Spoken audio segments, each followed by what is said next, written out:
सासू सून सगळ्यांचा जितका आवडता तितकाच नावडता विषय नाही का? तो विषय कधी दोन मैत्रिणींच्या गप्पांमध्ये येतो, कधी दोन बहिणींमध्ये, तर कधी दोन पुरुषांमधल्या चर्चेतही. कारण खरं सांगायचं तर सासू सून हा विषय कोणाच्याही आयुष्यातून बगळला गेला नाहीये. कोणी तो अनुभवला आहे, कोणी पाहिला आहे, तर कोणी फक्त ऐकूनही त्यावर मत बनवलं आहे. आज हा विषय मी माझ्या एका व्ह्युअरच्या फरमाईशीवर घेत आहे.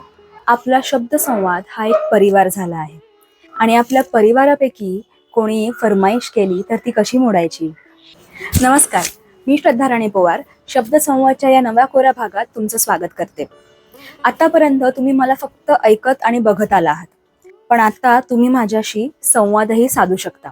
शब्दसंवाद परिवाराचा एक व्हॉट्सॲप ग्रुप मी तयार केला आहे. हा व्हिडिओ बघून झाला की लगेचच जाऊन त्या ग्रुपला जॉईन करा. ग्रुपची लिंक मी डिस्क्रिप्शनमध्ये दिली आहे. त्यावर फक्त क्लिक करा आणि तुम्ही ग्रुपला जॉईन झालेला असाल. यूट्यूबपेक्षा कितीतरी जास्त विषय आपण त्या ग्रुपवर घेणार आहोत. चला तर मग आजच्या व्हिडिओला सुरुवात करू. मला माहिती आहे प्रत्येक मुलगी आपल्या नवीन संसाराला घेऊन खूप उत्सुक असते. तसेच प्रत्येक आई आपल्या मुलाचा नवीन संसार बघण्यासाठी तितकीच आशावादी असते. पण नेमकं काय बिनसतं? हे सासू सुनेचं नातं इतकं का बदनाम आहे? आज आपण ही गोष्ट स वरूनच सुरू होणाऱ्या 3 शब्दांच्या मदतीने समजून घेण्याचा प्रयत्न करूया. ते म्हणजे स्वभाव, स्वीकारणे आणि समजूतदारपणा. हा थोडा नाजूक विषय असल्यामुळे सासू आणि सून दोघेही माणसं आहेत हे आपण आधी डोक्यात पक्क करून घेऊया. तर आता मला सांगा, 2 माणसांचा स्वभाव एकसारखा असू शकतो का? नाही ना. तर बघा, 2 भिन्न स्वभावांची माणसं अचानक एके दिवशी लग्न बंधनामुळे एकत्र राहायला लागतात. किती भीतीदायक गोष्ट आहे नाही?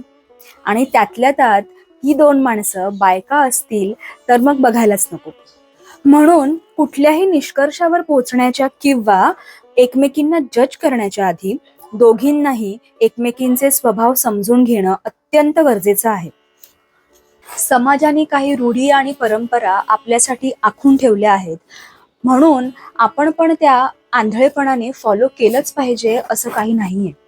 सासू म्हणजे सतत सूचना देणारी, टोमणे मारणारी व्यक्ती. ही गोष्ट गेली हजारो वर्ष आपल्या डोक्यात कोणीतरी पक्की करून ठेवली आहे. म्हणून सासू ही व्यक्ती वाईटच असते असं अनेक सुना नकळत गृहीत धरून चालतात. आणि मग येते सून, जिच्याबद्दलही आधीच ठरवलेलं असतं. ती हट्टी असेल, उत्तर देणारी असेल, घर फोडणारी असेल.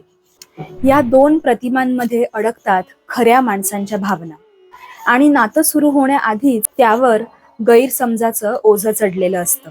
म्हणूनच सासू सुनेचं नातं जर समजून घ्यायचं असेल तर सगळ्यात आधी त्या दोघींनाही ह्या सगळ्या ऐकीव गोष्टी डोक्यातून काढून टाकून मग एकमेकींना समजून घेण्याचा प्रयत्न केला पाहिजे.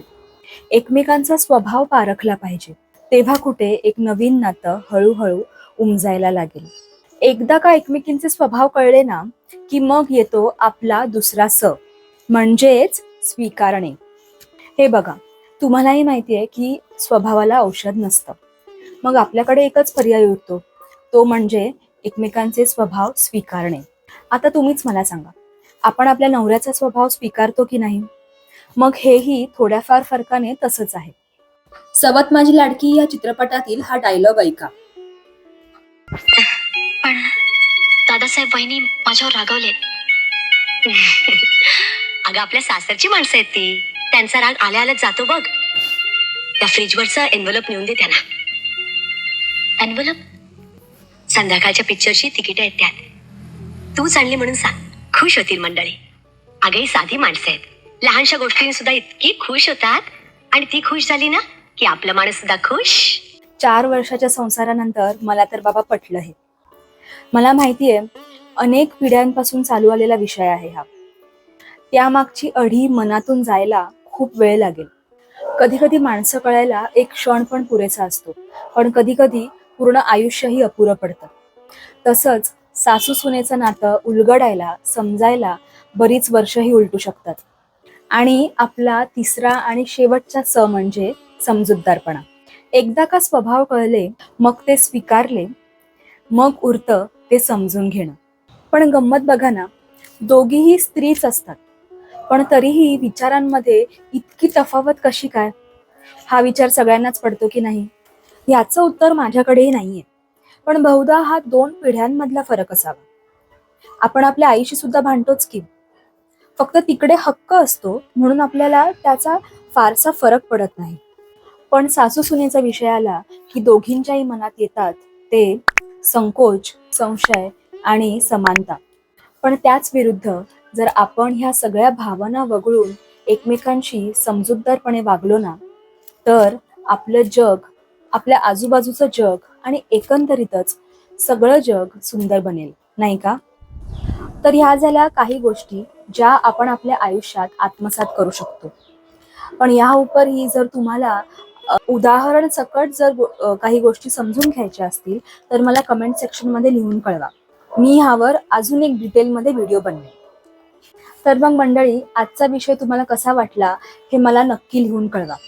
आणि हो, शब्दसंवाद परिवाराचा व्हॉट्सॲप ग्रुप जॉईन करायला विसरू नका.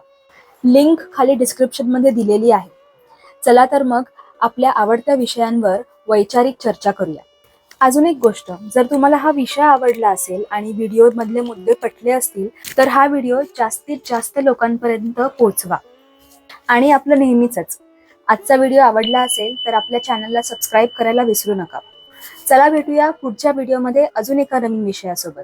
आजचा व्हिडिओ पूर्ण बघितल्याबद्दल तुमचे खूप खूप धन्यवाद.